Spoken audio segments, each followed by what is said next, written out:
Salut, j'espère que tu vas bien. Aujourd'hui, je vais te parler des relations. Il existe deux types de relations. Les relations qui te nourrissent et les relations qui t'intoxiquent. Il y a des relations qui te sont bénéfiques, il y a des relations qui ne le sont absolument pas. Et ça, quels que soient les domaines de ta vie. Il faut que tu saches que ces deux relations t'amèneront quelque part, mais l'une d'elles ne t'amènera pas là où tu veux aller. L'ancienneté d'une relation ne doit pas prendre le dessus sur ta volonté de décision d'y mettre un terme. La quantité d'amis que tu as ne doit pas te faire l'impasse sur la qualité que devrait avoir vos ou votre relation. Les gens entrent dans ta vie et en sortent, mais on va parler de leur entrée dans ta vie. Les gens qui entrent dans ta vie, c'est parce qu'elles ont eu accès à ta vie. Mais à un moment donné, on se rend compte qu'il y a des personnes qui ont fait leur temps dans notre vie. Il faut savoir prendre des décisions, détruire les ponts qu'empruntent les personnes qui entrent dans nos vies et qui détruisent notre vie. Si tu ne détruis pas les ponts que les gens empruntent pour venir dans ta vie et détruire ta vie, tu vas continuellement être une victime, continuellement être une personne lésée. Et rester dans une relation de peur de blesser l'autre, ça n'a pas de sens. Quel que soit le niveau d'empathie que tu puisses avoir pour la personne, c'est pas une bonne idée que de te dire « je n'ai plus envie d'être dans cette relation ». Mais j'ai pas envie de blesser l'autre. Je vais lui faire mal. Elle va pleurer, elle va être blessée. Et toi alors? Tu n'es pas à l'aise dans cette relation. Tu n'es pas heureux ni heureuse dans cette relation. Mais tu voudrais rester dans cette relation pour ne pas blesser l'autre. Donc tu préfères troquer ta destinée, souffrir, pour ne pas que l'autre soit blessé. Si une relation n'est pas bonne pour toi, où est l'intérêt de continuer à rester dans cette relation? Si tu manges un plat qui te fait continuellement vomir, où est pour toi l'intérêt de manger ce plat? Pour ne pas blesser l'autre, tu ferais des choses qui ne te plaisent pas à toi-même. Ça n'a pas de sens. On ne vit pas pour les gens. On vit pour soi. Il faut que tu te demandes qu'est-ce que cette relation t'apporte. Qu'est-ce que tu deviens à travers cette relation? Est-ce que tu deviens ce que tu veux ou est-ce que tu deviens ce que cette relation ou cette personne veut que tu deviennes? Est-ce que tu fais ce que tu veux faire ou est-ce que tu fais ce que cette relation ou cette personne veut que tu fasses? Est-ce que tu es la personne que tu veux être ou est-ce que tu deviens la personne que cette personne ou cette relation veut que tu deviennes? Si ton œil est pour toi une occasion de chute, il vaut mieux pour toi l'arracher et le jeter et d'entrer au ciel borgne que d'aller en enfer avec tes deux yeux. Si une relation n'est pas bonne pour toi, il faut que tu saches t'en séparer.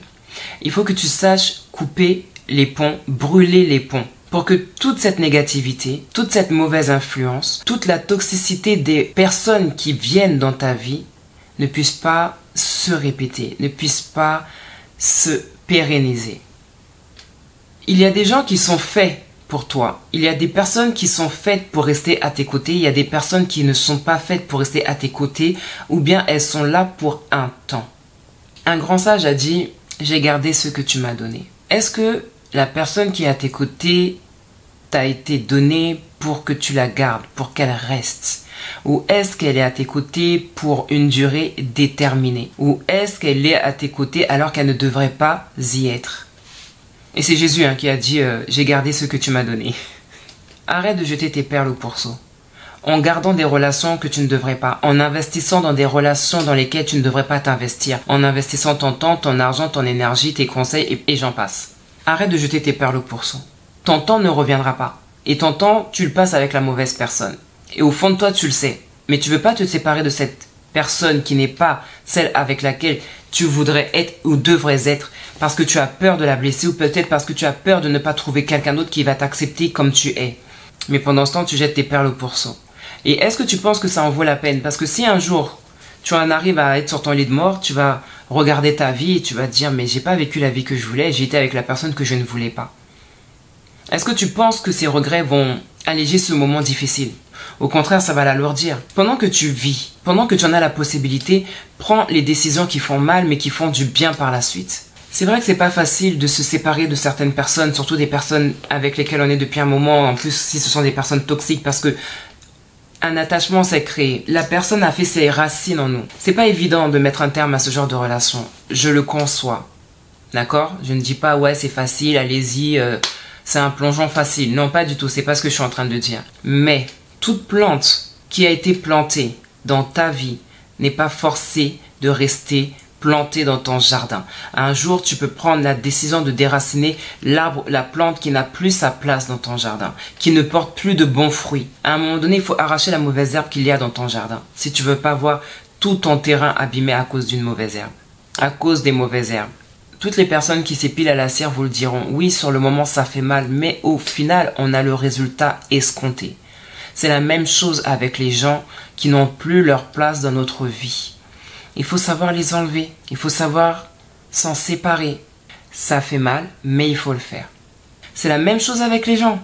Ils n'ont pas leur place, ils n'ont plus leur place, ça fait mal, enlève-les. Il vaut mieux prendre le temps de se remettre de ce genre de relation. Ça peut prendre du temps, c'est vrai, mais il vaut mieux prendre ce temps plutôt que de rester dans une situation douloureuse, de s'habituer à cette douleur, de voir cette douleur prendre de l'ampleur et d'en arriver à un point où on ne peut plus se détacher de cette personne, de cette situation, de cette relation. Je connais des personnes qui sont ensemble, mais il y en a un qui ne veut pas rester avec l'autre. Mais il reste par contrainte. Il reste malgré la toxicité de l'autre. Parce que la personne l'intimide, la personne le menace, la personne exerce une certaine pression, un chantage émotionnel, ce qui fait que la personne qui n'est plus à l'aise dans la relation culpabilise même de se dire « je vais la quitter ». Donc, la personne reste malgré elle. Ça n'a pas de sens. Les gens qui exercent le chantage émotionnel en disant par exemple je vais me suicider, si tu me quittes, je vais faire du mal à ta famille, si tu me quittes, je vais te faire du mal, si.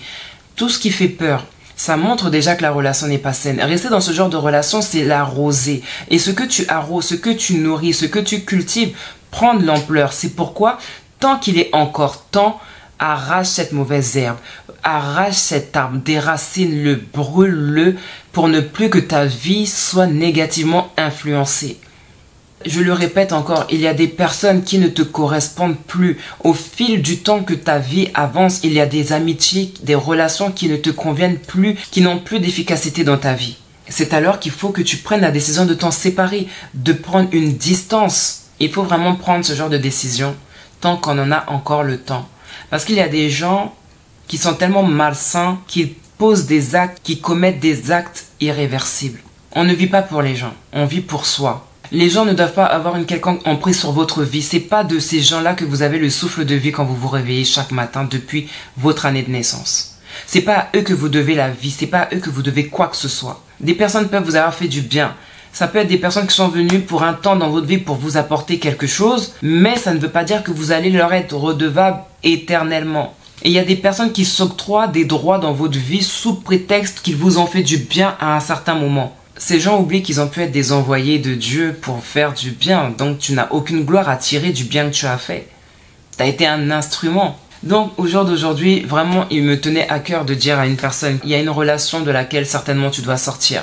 Il y a une relation qui est toxique dans ta vie, qui ne te fait pas grandir, qui ne te permet pas de t'épanouir. Regarde un petit peu comment tu es devenu depuis que tu es avec cette personne. Regarde comment tu es devenu depuis que tu es dans cette relation. Est-ce que tu as progressé? Est-ce que tu as prospéré? Est-ce que tu t'es amélioré? Est-ce que tu as grandi? Est-ce qu'elle t'a poussé à devenir une meilleure personne? Est-ce que tu t'instruis à travers cette personne, à travers cette relation? Est-ce que tu fais ce qui est bien? Est-ce que cette personne t'inspire à faire ce qui est bien? Ou est-ce qu'elle continue à te garder dans des travers? C'est comme deux amis alcooliques. Il y en a un qui dit c'est bon j'arrête de boire et l'autre qui continue de boire. Ok? Maintenant ils continuent à se fréquenter. L'autre se veut abstinent. L'autre continue. À force de se fréquenter, celui qui voulait être abstinent laisse sur quelque temps, mais a fini par retomber par rapport au fait qu'il a continué à fréquenter l'autre personne. Est-ce que ce genre de relation t'amène là où tu veux aller? Est-ce que ce genre de relation t'amène à faire ce que tu veux faire? Plutôt que de continuer à exercer une pression morale, un effort mental pour supporter cette abstinence au contact de la personne qui n'est pas abstinente, retire-toi.